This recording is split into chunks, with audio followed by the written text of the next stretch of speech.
Let's learn some advanced phrases that native speakers use to be more precise, descriptive, and persuasive when both speaking and writing. And if you are someone who enjoys learning new phrases, building your vocabulary, please subscribe, turn on notifications. That way I can become your teacher. My name is Wes. The channel is Interactive English. It's all about helping you reach your fluency goals. So let's begin with our first phrase, which is in no uncertain terms. This means in a very clear and direct way. This phrase emphasizes a forceful and unambiguous message. And often you're going to use it right before that forceful message that you want to share. So I could say, she told him in no uncertain terms to leave her alone.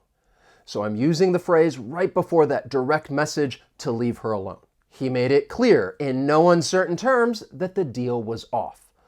Or the letter stated in no uncertain terms that failure to respond would result in legal action.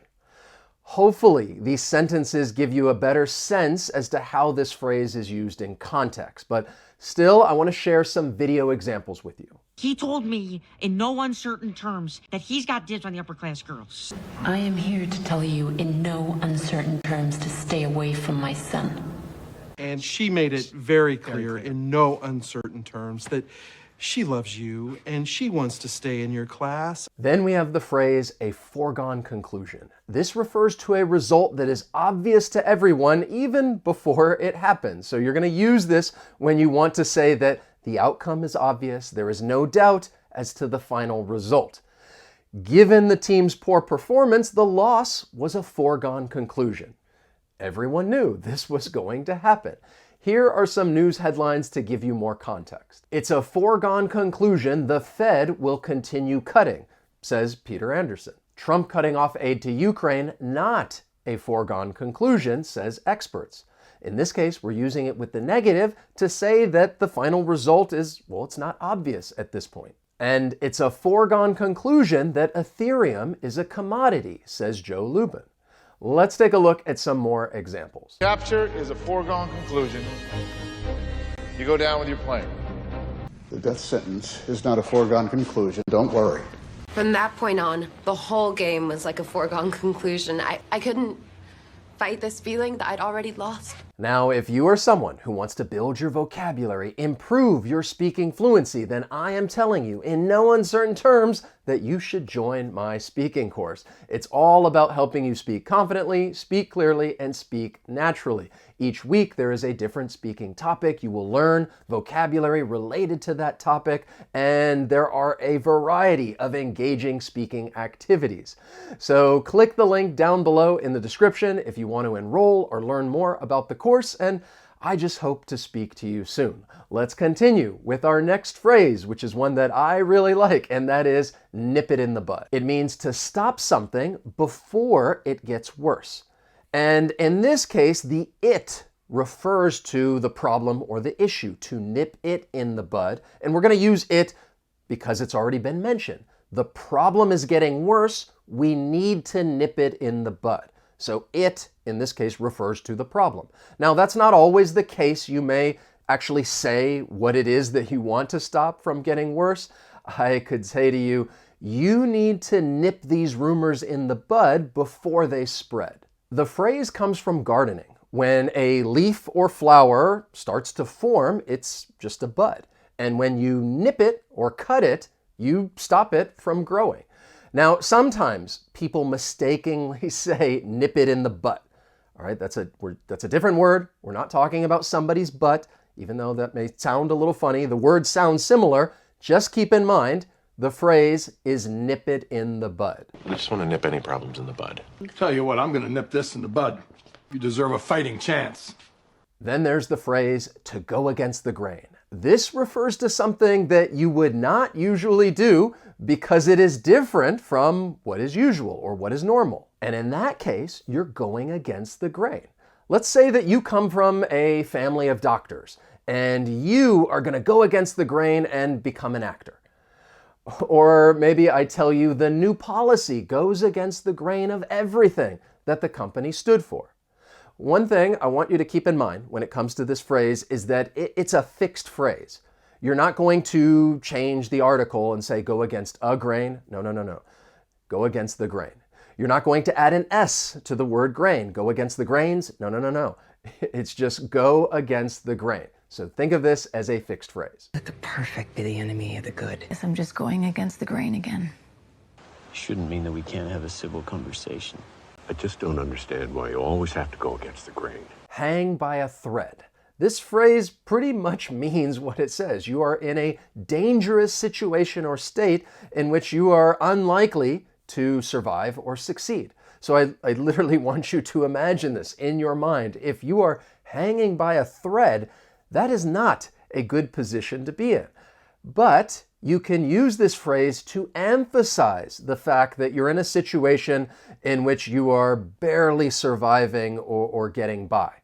His career is hanging by a thread after the scandal. Now, you could use the preposition on and say somebody's hanging on by a thread. That also works. And here is a fun picture to visualize this phrase. I don't know if that's a panda or what, but yeah, that little guy is hanging by a thread. Our coalition is hanging by a thread. I don't know how we can possibly beat them. Glee is hanging by a thread. Until our group is back together again, this whole thing is hanging by a thread. The next phrase, a case in point. This means a good example of something that was just mentioned. So think about this phrase as having the same usage as the phrase, for example.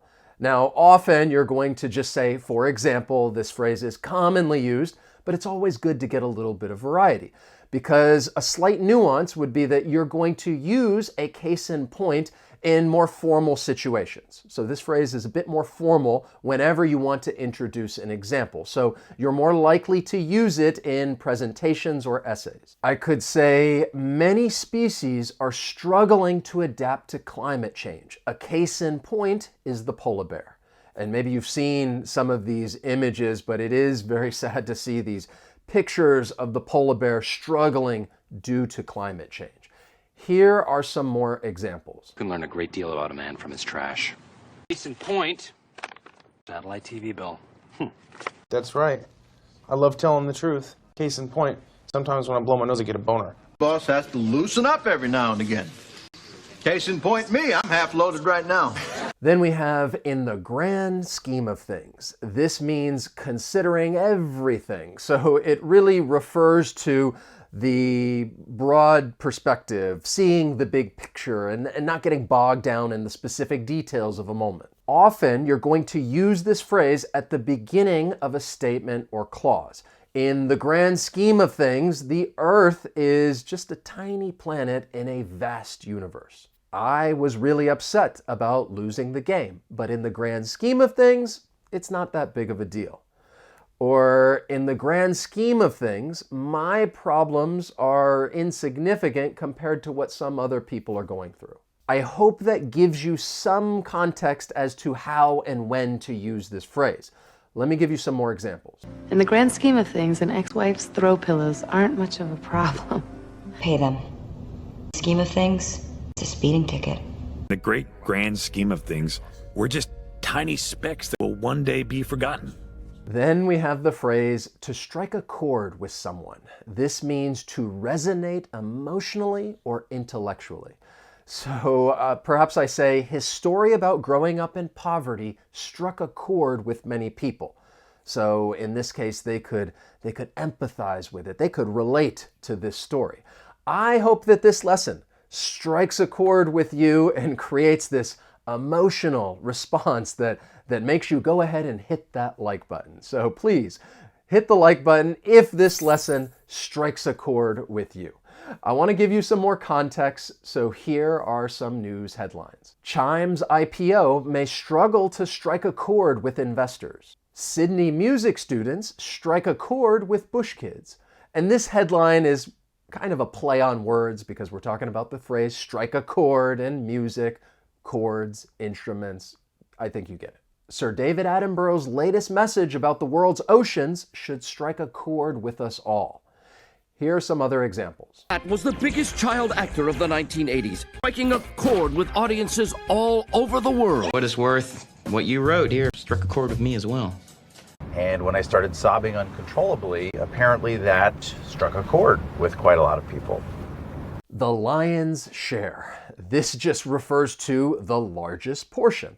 So if we were talking about food, a lion is a very strong animal, and if there were some food, I would not try to take a lot of it. I'd just say, go ahead and take it. You can have the largest portion, and you can have the lion's share. Now, often you're not really going to use this phrase when talking about food. Instead, you may hear people use this phrase when talking about work. Let me give you some examples. She did the lion's share of work on the project. Or the tech giant dominates the market, claiming the lion's share of global smartphone sales. And finally, although many departments contributed, the R&D team did the lion's share of the innovation. Let's have a look at some videos. I'm not taking the lion's share, I'm just saying. No, take more than the lion's share. Take the whole share. The animal rights activists, they want the lion's share, and they don't want to share their lions. And when it's time for her wedding, I will handle the lion's share. I like this next phrase, cut to the chase. It just means get to the point. So this is a great phrase that you can use if you want to tell someone, be direct, don't waste any time, please cut to the chase. Now, often people are going to use this as a command, telling someone to get to the point if they're rambling on and on, talking about a bunch of nothing, kind of like I'm doing right now. So perhaps you're thinking, look, cut to the chase.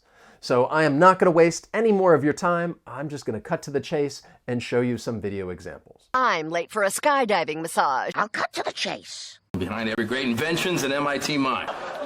I'll cut to the chase. The Air Force believes there's an application for this technology. Could we cut to the chase? Cut to the chase? Yeah. Well, what are you, Joe Hollywood? Then we have the phrase at the heart of the matter. This just refers to the most important or fundamental part of a problem, issue, or situation.